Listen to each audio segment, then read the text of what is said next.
There are a few things buyers may say to their real estate agent that could cost them thousands of dollars when buying a home, basically a donation to the final sale price. And the wild part of it is that most of these things sound totally normal. So you want to make sure you're negotiating against the seller and not negotiating against yourself. So in this video, I'll tell you what you should never say to a real estate agent when you are buying your home and what you should say instead. All right, number one, never say we're pre-approved for way more. This sounds responsible, but it could be expensive because you've told your realtor, sometimes without meaning to, your true ceiling, and ceilings have a way of drifting into the search, the conversation, and negotiation. What your realtor really needs is simple. What's your comfort zone? What's our plan if it's competitive?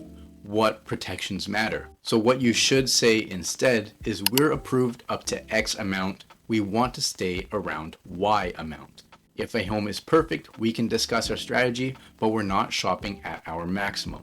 So your maximum purchase price is not small talk, it's a strategy, a tool you can use when you're building an offer and a plan, and it's important that your realtor works with you on that. All right, number two, never say we need to be moved in by next month.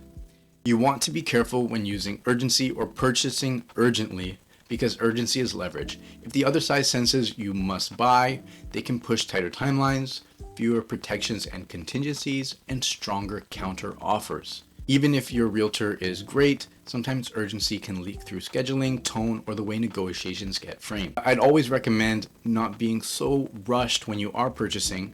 So what you should say instead is we have a preferred timeline, but we won't waive protections just to hit a date. And for the scenarios where you do have a strict deadline that you have to meet, then make it a planning conversation. So talk about inspections booked, make sure your lender is ready, that you've already talked to a mortgage broker and you have your pre-approval all lined out, documents are all reviewed, so that speed comes from preparation and not from pressure. Number three, never say, this is our dream home, we can't lose it. This is one of the biggest, wallet drainers. This is a tough one because a buyer may love the home. If you're watching this and you're a buyer, you can definitely fall in love with the property, but it's hard because emotions turn into a number. The moment you frame it as a must-have, your brain starts to justify risk, like higher price, weaker conditions, and faster decisions. So what you should say instead is, we love it, of course, but let's build an offer plan with a hard walkaway number. What I tell the buyers I work with, especially in a situation where they really love the home, I need them to be able to walk away if the deal doesn't make sense, because it's really hard to fight for a deal where you're overpaying and it really doesn't make sense for you to get into this home. So making sure you have that hard walkaway number and you truly understand the comps and the risk, especially the risk, that's only when you should consider pulling the trigger. All right, number four, never say, what do we need to offer to win? This is a question that comes up in multiple offers, so there are other buyers that have submitted offers to try to buy the property as well, and then you're trying to submit one too, and you want to make sure your offer is competitive. So yes, the question may feel smart, but it's the way it's asked often leaves buyers into overpaying. Because to win can mean different things, like what is the lowest risk, fastest possession, cleanest conditions, highest price. In reality, the best offer is the total package. Price is just one of the levers we can pull, but terms are another. Subjects, completion date, deposits. In this situation, what you should say instead is show me the comps, show me the comparables, explain the competition, and let's choose a strategy. Are we going to gain our advantage on price? Is it terms, timing? And then what's plan B if they counter? This keeps things analytical, down to data and strategy, and keeps you from bidding against your own anxiety and stress, which could cause you to overpay in the long run and put yourself at risk, obviously. All right, number five, never say we can waive inspection or financing, whatever it takes. This is where buyers trade safety for speed without realizing what they're buying.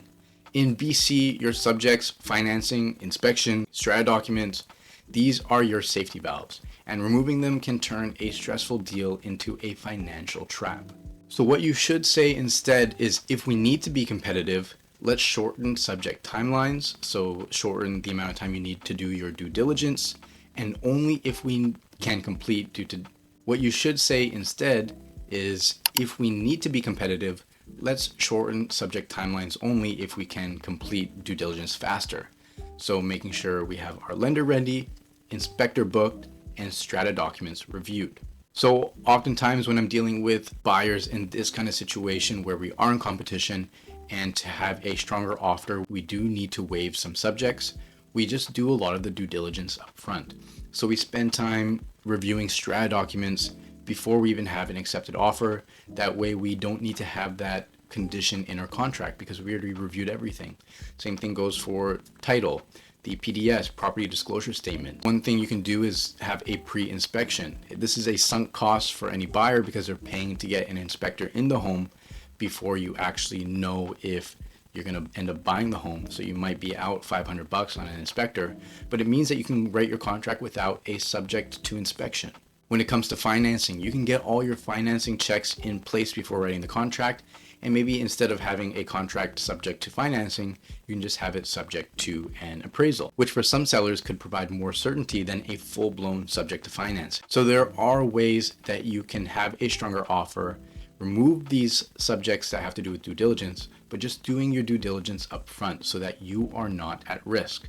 Number 6, BC assessment says it's worth more, so that's my offer. So there are a lot of automated estimate tools for the value of a property, and they are just tools you should use. They don't determine pricing. They can't really tell the property's price. They can't view premiums, renovations, strata issues, layout oddities, or even just neighborhood specifics. If you want real pricing confidence, you need to ask your realtor for a CMA, a comparative market analysis, and the logic behind it. So recent sales, current competition, and how the home that you're planning to write an offer on compares to what has sold recently. So what you should say instead is, can you show me the closest sold comparables from the last 90 to 180 days and what adjustments you're making? This way, any decisions you make are based in data. And of course, some of the comparables may not be an exact match, but that's why you're asking what adjustments you're making. Because if the home that sold has 100 more square feet, you want to adjust for 100 square foot less and what that would mean for price. Same thing if they have a brand new AC unit or if the home has a new roof and the one that you're trying to purchase doesn't, you want to adjust the price accordingly. So understanding your realtor's logic will give you a better idea of where they're thinking, and you want to make sure you're on the same page. All right, number 7, never say, we're also working with a couple other realtors. You can definitely interview agents, and I highly recommend interviewing realtors before you commit to working with them, but don't run an active search with many different realtors in the same area. A really good buyer's agent invests a lot of time, strategy into showings, due diligence, offer writing, and if you get signals that you're not committed, you often get less effort. So would you want to work with an agent that is fully committed to working with you and will put in as much effort as he can into making sure your purchase goes smoothly and you get a good deal?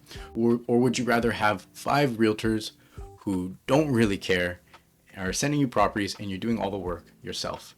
The answer to me is pretty obvious. So what you should say instead is, we're choosing one agent after we talk about the process and go through a buyer consultation, and ask questions like, how do you handle CMAs or looking at comparables? How do you handle negotiations? How do you handle due diligence in a competitive market? These kinds of questions will make sure you're working with the right agent and you're getting the right person to work with through the whole buying process, who truly understands your needs and wants and will look after your best interest through the whole process. Number 8, never say, we don't need to read the agreement, where do we sign? Never rush the paperwork. Boring documents can become very exciting when something goes wrong.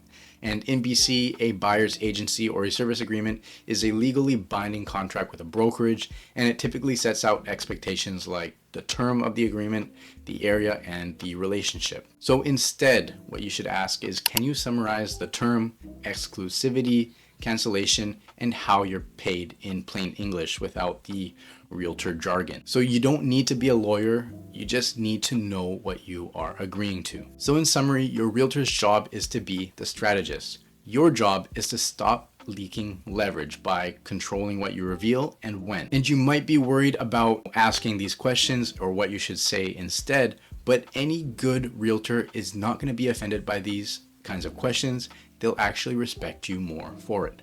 So if you have any questions about buying here in Metro Vancouver, or if you're curious about the expectations that you should have for a realtor, I have a full buyer consultation that I can provide for you, link in the description. And if you have any questions, leave them in the comments, and I'll see you on the next video. Peace.